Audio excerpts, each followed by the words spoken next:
राष्ट्रवादीचे आमदार जितेंद्र आव्हाड यांनी ठाण्यात पत्रकार परिषद घेतली असून यावेळी अनेक विषयांवर भाष्य केलं. महाराष्ट्रामधील तरुण पिढीचं भविष्य उमलत्या कळीच्या हातानं कुस्करण्यासारखं असल्याचं त्यांनी म्हटलं आहे. 9 कंपन्यांची माहिती घ्या, यातील 4 कंपन्या फ्रॉडमध्ये आहेत. सरकारी कर्मचाऱ्यांवर कामाची महाराष्ट्राची जबाबदारी असते. कॉन्ट्रॅक्टमध्ये अशी जबाबदारी निश्चित करू शकता का? अशा कर्मचाऱ्यांना मिळणाऱ्या सोयीसुविधा मिळणार का? त्यांना आरक्षण मिळणार का? कॉन्ट्रॅक्ट लेबर म्हणजे गरिबांना नोकरीतून बाजूला काढण्याचा प्लॅन आहे. महाराष्ट्रात गरिबांना आता किंमतच उरली नसल्याचंही त्यांनी म्हटलं आहे. ग्रामीण भागातील मुलं मेहनत करून स्वप्न पाहतात. मी पोलीस बनेन, अधिकारी बनेन, त्यांनी आता काय करायचा, असा प्रश्नही जितेंद्र आव्हाड यांनी सरकारला केलाय. उद्या ब्रिज बांधायला कॉन्ट्रॅक्ट कर्मचारी घेतले आणि ब्रिज पडला तर जबाबदारी कोणाची? हा संपूर्ण जगाचा प्रश्न आहे आणि कॉन्ट्रॅक्ट लेबर विरुद्ध जगात माहोल आहे. परमनंट जॉब दिल्याशिवाय चांगलं काही घडू शकत नाही. एका पिढीचं जीवन उद्ध्वस्त तुम्ही करत असून महाराष्ट्रातील तमाम तरुणांना या विरोधात रस्त्यावर उतरायचं आपण आवाहन करत असल्याचंही त्यांनी सांगितलं. आम्ही तर सोबत आहोतच, वेळ आली तर स्वतः शरद पवारही तुमच्या सोबत चालतील. ज्या दिवशी आम्ही सत्तेत येऊ, 48 तासात GR काढून कॉन्ट्रॅक्ट पद्धत रद्द करू. कॉन्ट्रॅक्ट पद्धतीला आमचा विरोध आहे. तुम्ही नवीन पिढीचं आयुष्य बर्बाद करत असून यांच्या अशा आकांक्षांचं वाटोळ होणार आहे. त्यामुळे मराठी तरुणांचा गळा घोटणारी ही कॉन्ट्रॅक्ट पद्धती आम्ही होऊ देणार नाही. कंत्राटी कामगार म्हणजे तरुण पिढीचं कोमललेलं आयुष्य कुस्करण्याचा प्रयत्न असल्याची टीकाही जितेंद्र आव्हाड यांनी सरकारवर केली आहे.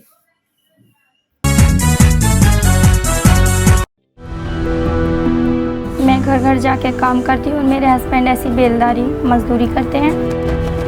पहले मैं टीके लगवाती थी, फिर ऐसा हुआ कि हम लोग काम करते थे, हमारा काम डाउन होने लगा। फिर हम गांव चले गए, फिर गांव से आए तो हम दोनों काम में बिजी हो गए।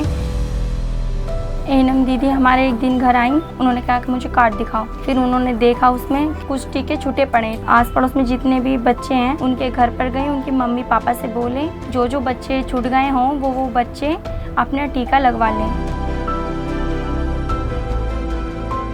अब हम लोग सारी लेडीज मिलकर बच्चों का टीका लगवा के आए। हम तो भूल गए थे कि हमारे बच्चे का टीका नहीं लगा, लेकिन सरकार नहीं भूली, हमारे दरवाजे पर आए और टीका लगाए। मिशन इंद्रधनुष।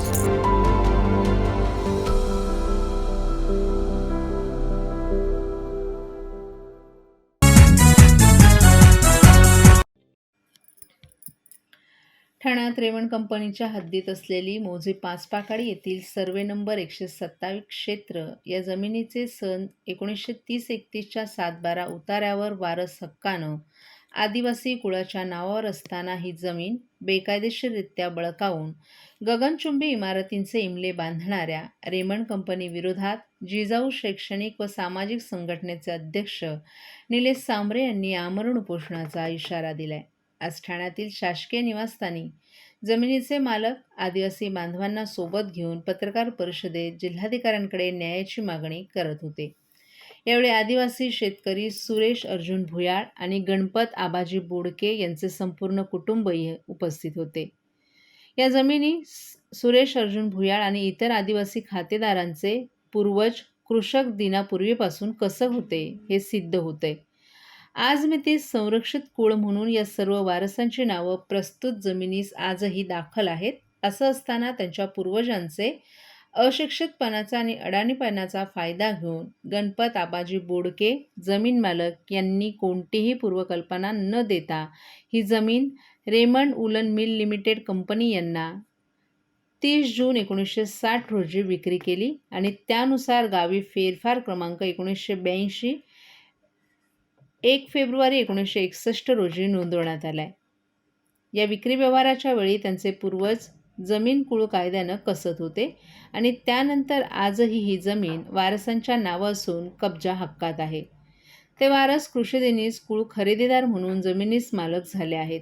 ते आदिवासी असल्यानं या जमिनींच्या हस्तांतरणास बाधा आहे. त्यामुळे झालेली विक्री व्यवहार बेकायदेशीर झाल्याचं नमूद केले. त्यानंतर देखील या जमिनीपैकी सर्वे नंबर 127-129-1 ही जमीन रेमंड उलन मिल यांनी सुनीतादेवी सिंघानिया हॉस्पिटल ट्रस्ट यांना 99 वर्षांच्या भाडेकरारानं दिली आहे. भाडेकराराची नोंद गावी फेरफार क्रमांक 3833 19 ऑक्टोबर 1992 रोजी घेण्यात आली आहे.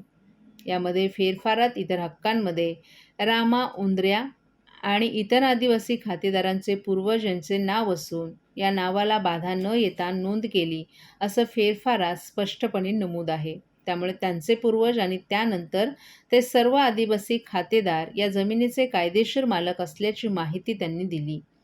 आदिवासी खातेदारांच्या तसंच कुळांच्या न्याय हक्कासाठी महाराष्ट्र शासनानं जमीन महसूल अधिनियम 1966चं कलम 36 आणि 36A दाखल करून आदिवासींना कायद्यानं संरक्षण दिले.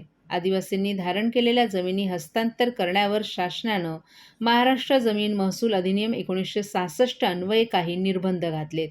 तरी देखील आदिवासींच्या मालकीच्या जमिनींवर बिगर आदिवासी यांच्याकडे जाण्यास खंड पडला नाही. त्यामुळे शासनानं आदिवासींच्या हिरावून घेतलेल्या जमिनी जाऊ नयेत आणि बिगर आदिवासींकडे गेलेल्या जमिनी आदिवासींना परत करण्यासाठी महाराष्ट्र अधिनियम आणि विधी अधिनियम 1972 तसंच महाराष्ट्र अनुसूचित जमातींना जमिनी प्रत्यार्पित करण्याची तरतूद केली आहे.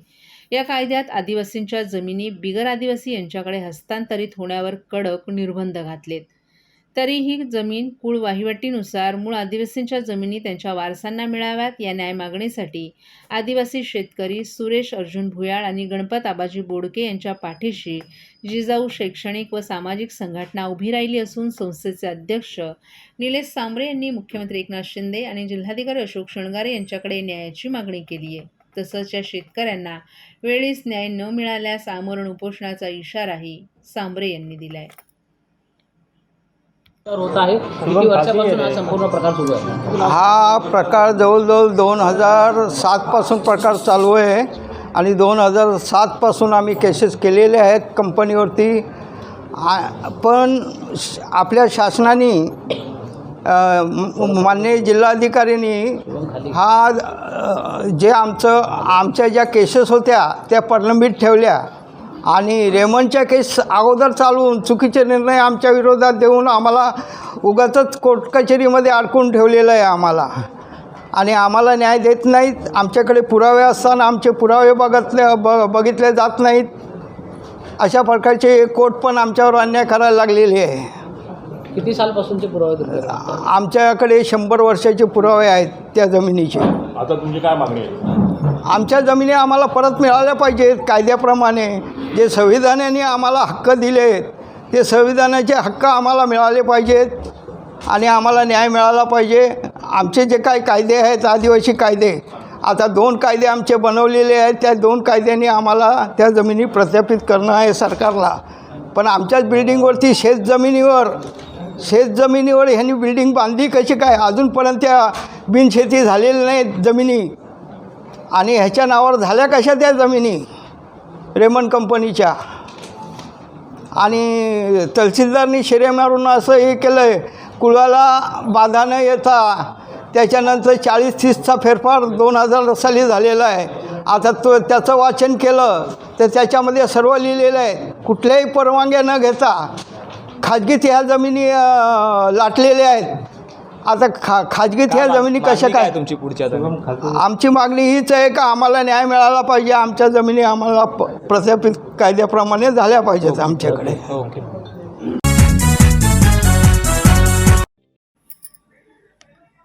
2014चे विधानसभेचे निकाल येत असतानाच सिल्वर ओक बाहेर पत्रकार परिषदेत राष्ट्रीय नेते प्रफुल्लभाई पटेल, तत्कालीन प्रांताध्यक्ष सुनीलजी तटकरे यांनी राष्ट्रवादी काँग्रेसचा भाजपला बिनशर्त पाठिंबा असल्याची घोषणा का केली होती, यामागची कारणं डॉक्टर जितेंद्र आव्हाड यांनी महाराष्ट्राला सांगावीत, असं उघड आव्हान राष्ट्रवादी काँग्रेसचे महाराष्ट्र प्रदेश प्रवक्ते, पालघर व ठाणे समन्वयक आणि ठाणे जिल्हा अध्यक्ष आनंद परांजपे यांनी जितेंद्र आव्हाड यांना दिले.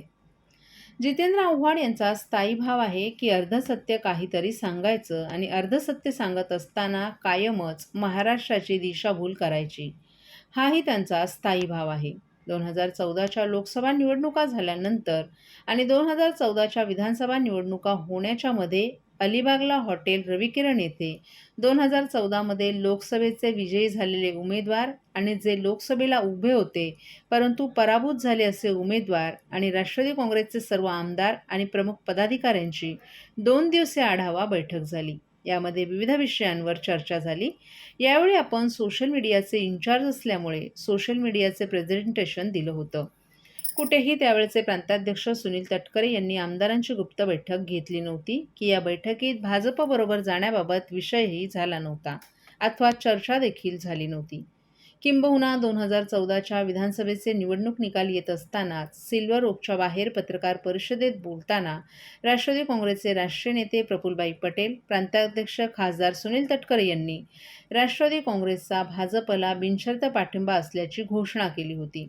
त्यावेळी जितेंद्र आव्हाड काउंटिंगमध्ये होते. त्यांचाही रिझल्ट आला नव्हता.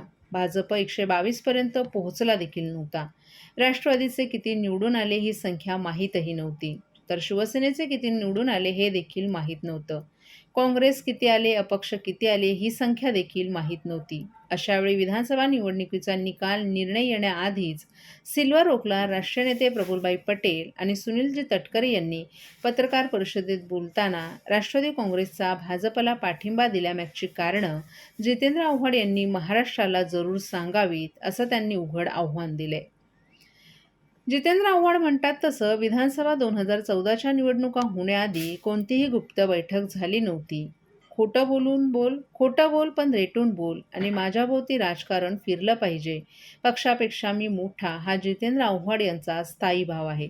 त्यांनी खरं तर आत्मचिंतन करण्याची गरज आहे. गेल्या वर्षात अनेक त्यांचे सहकारी त्यांना सोडून का गेले, परंतु हाही इशारा आम्ही जितेंद्र आव्हाड यांना देत आहोत की राष्ट्रवादी काँग्रेसचे आत्ताचे आमचे प्रांताध्यक्ष सुनील तटकरे यांच्याबद्दल कोणतेही खोटे आरोप करू नका. त्याचं जशास तसं उत्तर आम्हाला देखील देता येईल. इतिहासाची मोडतोड करून वास्तव बदलून आपण काहीही साध्य करणार नसल्याचंही आनंद परांजपे यांनी सांगितलं. 14 साली बिनशर्त भाजपला पाठिंबा देण्याचा सुद्धा निर्णय झाला होता. माझा डॉक्टर जितेंद्र आव्हाडांना सवाल आहे ना की असं काय घडलं होतं की निवडणुकीचे निकाल येत होते, भाजप 122 पर्यंत पोचलं देखील नव्हतं, राष्ट्रवादीचे किती निवडून आलेत ही संख्या माहीत नव्हती, शिवसेनेचे किती निवडून आलेत ही संख्या माहीत नव्हती, काँग्रेसचे किती निवडून आलेत, अपक्ष किती निवडून आलेत ही संख्या माहीत नव्हती. मग असं काय घडलं हे महाराष्ट्राला डॉक्टर जितेंद्र आव्हाड यांनी समजून सांगितलं तर बरं होईल की रिझल्ट यायच्या आधी राष्ट्रवादीचे नेते प्रफुल्लभाई पटेल आणि तत्कालीन प्रांताध्यक्ष यांना सिल्वर ओक इथे प्रेसला समोर येऊन हा निर्णय जाहीर करावा लागला की आम्ही भाजपला बिनशर्त पाठिंबा देतोय. तर त्याच्या मागे नेमकं काय घडलं होतं, काय कारणं होती हे डॉक्टर जितेंद्र आव्हाड यांनी सांगावं.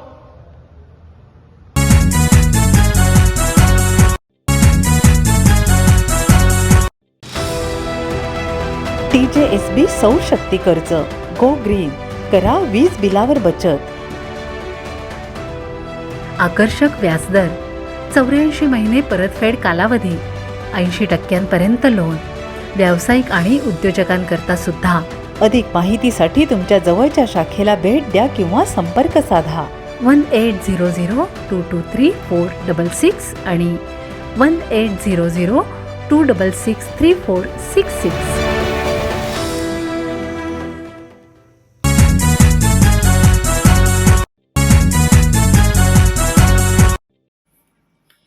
ठाणे पोलीस दलात बुधवारी वरिष्ठ अधिकाऱ्यांच्या अंतर्गत बदल्या करण्यात आल्यात. यामध्ये नौपाडा, शिळढायगर, चितळसर पोलीस ठाण्यातील वरिष्ठ पोलीस निरीक्षकांचाही समावेश आहे.